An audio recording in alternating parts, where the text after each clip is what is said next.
Justin, there seems to be some confusion about last week's news reports of a possible marine protection area along the south coast. Have you heard anything new about this whole thing?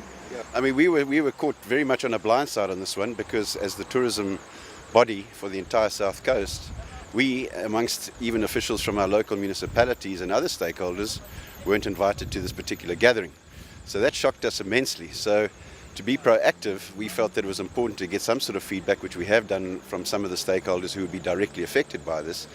And we've contacted KZN KZN Wildlife, who had representatives down there for that meeting. And we've put it in writing to them that we believe that they must come back here ASAP before any provincial or national pronouncements may be made. There's rumours of perhaps even a green paper being sort of thrown about in Durban on the ICC, perhaps on about the 15th of October. So we, as a matter of urgency, we've said, hey, come back here very quickly and make sure that you perhaps consult with the people down here, because initial interpretation of what the implications are, and look, I stand to be corrected because we want to see exactly what the legislation is going to say, is that it could have a huge impact on, or negative impact on our tourism. There's talk of perhaps even shark nets being lifted and certain types of fishing not allowed and things like that. And a lot of people make their business out of taking charters out to sea. And specifically what is vitally important for us is the well-being and the mindset of our visitors, that they are safe when they're on the beaches, and shark nets are perhaps part of them. The science will perhaps dispute that in many respects, so we need to see what the science also says, because now I believe there are talks of perhaps even having a new type of technology in the place of shark nets, which is going to be a pilot put down in Fishhook, for example. So yes, we have a very big concern because something like 60-something% of our local economy is from tourism, and we'll be at the forefront of any engagement with the authorities in this regard, and hopefully there is a win-win solution at the end of the day.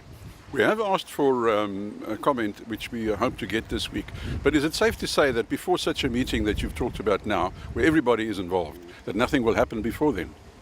I cannot guarantee that. It seems as though there's been a very much a fast-tracking exercise, and I believe that perhaps they had not had the foresight. They should have had more foresight to make sure a broader stakeholder group was engaged with, in fact, last week. And by virtue of the fact that they didn't necessarily contact everybody, tells me that perhaps they're being a bit short-sighted on that one. Yeah, but surely, if 99% of the people involved are not consulted, I mean, surely how can they do that? Yeah. Look, we have had indication in writing from KZN Velo that there will be a further consultative process. My understanding is that when you have a green paper before it becomes white paper, they have to revert back to stakeholders to actually make sure what it is inculcated in that legislation is in fact, should we say, put to the test.